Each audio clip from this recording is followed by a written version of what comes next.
This show not only respects what came before it, but it also adds new things to the Daredevil mythos. Like, for example, can you guess? Yes! Some fantastic character studies! Let's start at the beginning. The relationship between Matt and his father, and later in the series the similarities to the relationship between Wilson and his father. Daredevil is such an interesting character because, kinda like Batman, this persona is the creation of a child's mind. Although Batman is much more obvious and clear to us than Daredevil, you see, Matt didn't even know he created Daredevil until his last encounter with Wilson in the show. It is in fact in that moment where both Daredevil and the Kingpin become clear to Matt and Wilson as who they are meant to be, respectively. But they have always been them, they just didn't know. So back to Matt and Jack, the Murdoch boys. The interpretation of Jack Murdoch here is actually my favorite one. In the comics, Frank Miller retconned it so that Jack was a failure and an alcoholic, which made him lose control with Matt sometimes.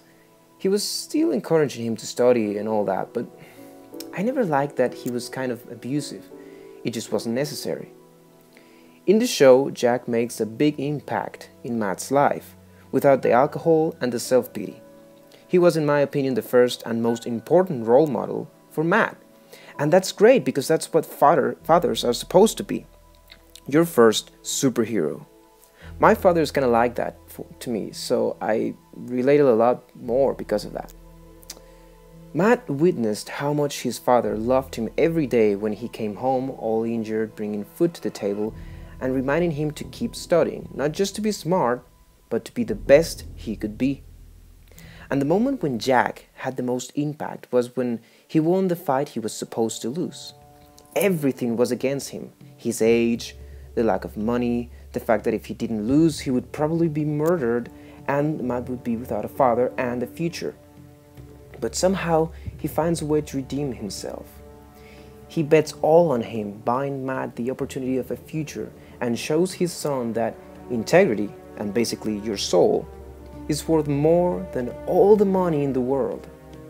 I must be honest, I teared up a little bit when, with those scenes where Jack calls Maggie, just freaking Maggie. That's a conversation for another day.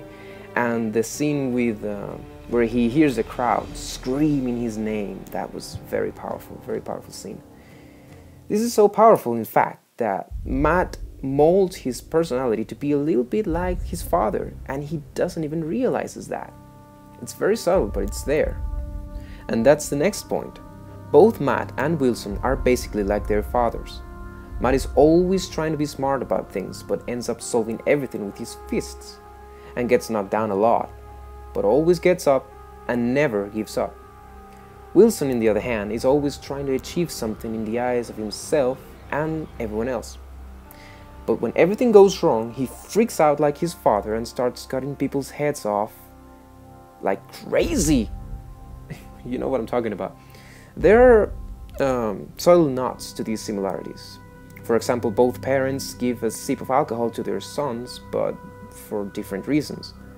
Yet ultimately, the biggest difference is that Jack wanted his son to be better than him, and Wilson's father, whose name I can't remember right now, didn't even care for his son, he only cared for himself.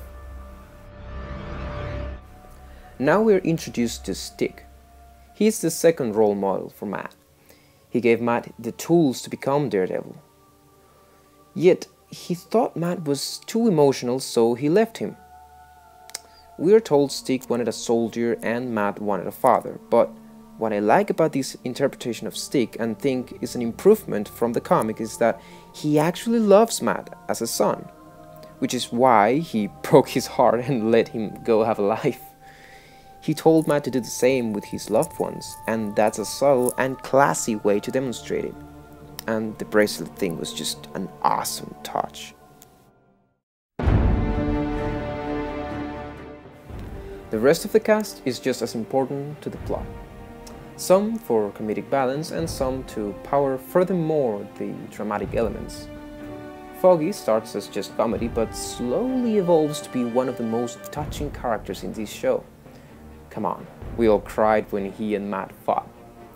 Karen is always interesting here because she's not looking for trouble. She's not found by trouble, but she is trouble. Ben Urich is our eyes, the public eyes, or what we should see. I mean, he represents the serious point of view that society always tries to avoid. His speech about Wilson operating from the shadows, the politics, and corruption was very important to me because that's the exact situation of my entire country right now.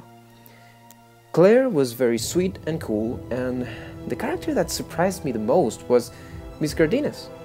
I thought she would be just a minor role, and actually kind of bugged me because the actress didn't really know how to speak Spanish, and that offended me a little bit.